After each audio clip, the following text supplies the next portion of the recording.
Magandang araw mga bata! Welcome sa ating YouTube channel. Muli, ito si Teacher JM at ngayong araw na ito, pag-aaralan natin ang Makabansa 3. At ang ating tatalakayin ngayong araw ay tungkol sa tradisyonal na pagkain.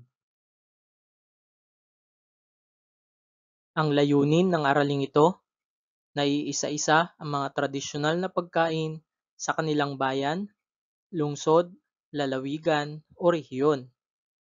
Na ipapaliwanag ang kahalagahan ng mga pagkain sa kultura ng kanilang bayan, lungsod, lalawigan o rehiyon, na iuugnay ang mga pagkain sa kasaysayan ng kanilang bayan, lungsod, lalawigan o rehiyon.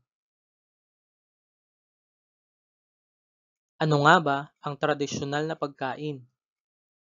Ang tradisyonal na pagkain ay tumutukoy sa mga pagkaing matagal ng bahagi ng kultura at kasaysayan ng isang bansa o rehiyon na naipapasa sa iba't ibang henerasyon.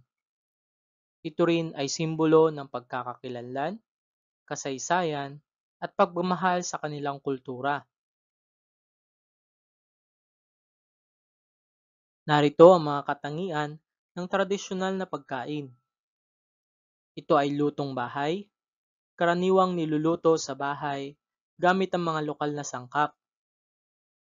Pamana ng mga ninuno, ipinasa mula sa henerasyon ng mga lola, magulang, at iba pa.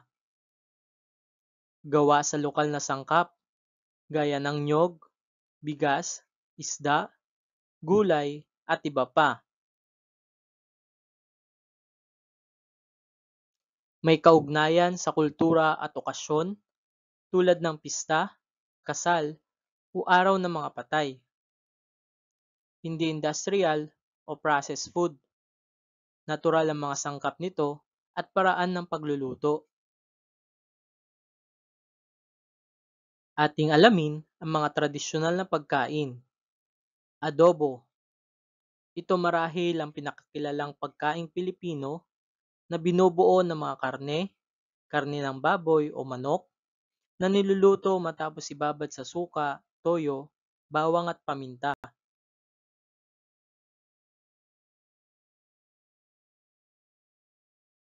Sinigang. Isang maasim na sabaw na may mga gulay, karne, at isang maasim na sangkap tulad ng sampalok o kalamansi.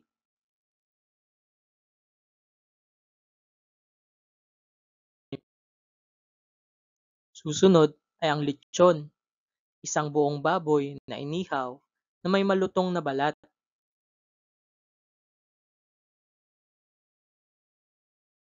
Ang susunod ay ang halo-halo, isang panghimagas na binubuo ng mga halo-halong sangkap tulad ng kinuskos na yelo, leche flan, saging, gulaman, ube, sorbetes, buko, at iba pa.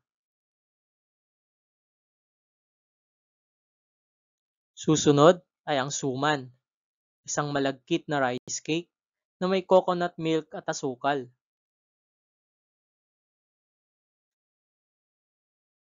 Ito ang puto bongbong, isang malagkit na rice cake na may ube at coconut milk.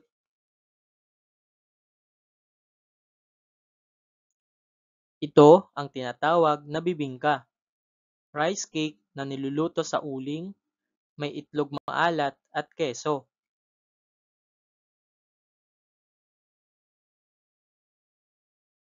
Ano ang tradisyonal na pagkain?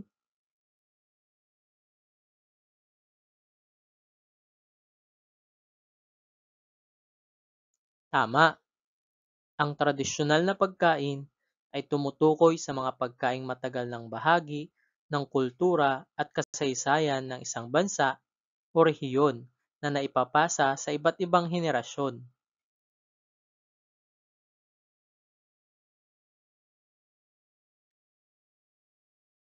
Ano-ano ang mga katangian ng tradisyonal na pagkain?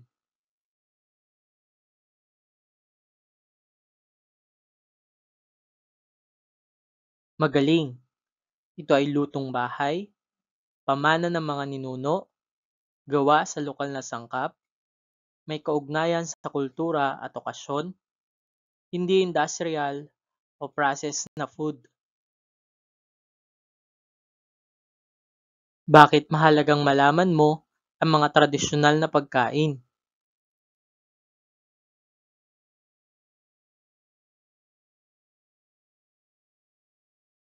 Mahusay, dahil ito ang pagkakakilala sa ating pinagmulan, pagpapahalaga sa kultura, at pagmamahal sa sariling bayan.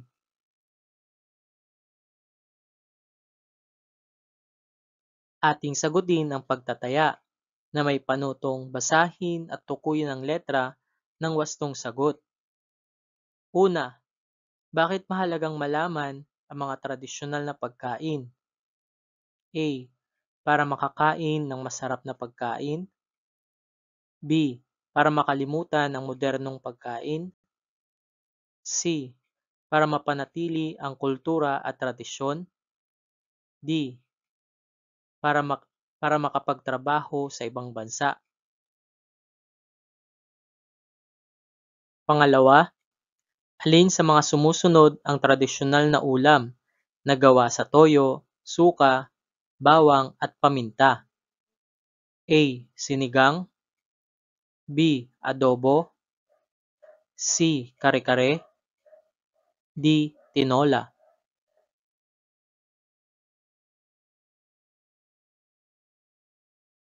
Pangatlo, alin sa mga sumusunod ang kakanin na may itlog maalat at keso sa ibabaw? A. Bibingka. B. Halo-halo. C. Kutsinta. D. Suman.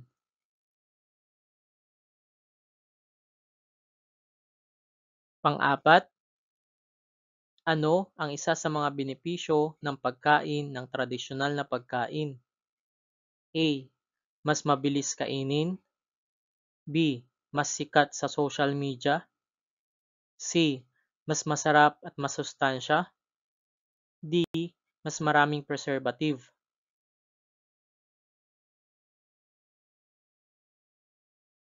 Panglima, paano nakakatulong ang tradisyonal na pagkain sa turismo ng bansa? A. Pinapakita ang yaman ng kultura sa mga bisita. B. Pinapababa ang kita ng mga lokal na tindahan. C. Pinipilit ng mga turista na kumain ng street food. D. Pinapalitan ng mga lokal na pagkain ng mga imported.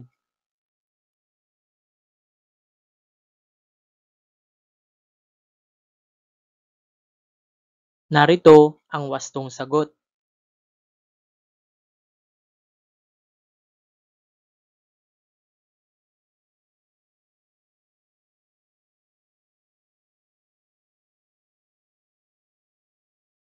At dito nagtatapos ang ating pag-aaral sa Makabansa 3, ikalawang markahan ng Revised K-12 Curriculum na may paksang tradisyonal na pagkain.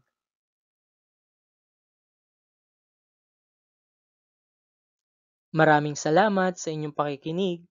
Muli, ito si Teacher JM at huwag kalimutang mag-subscribe sa ating YouTube channel. Please like, comment, and share, and click the notification bell for more videos.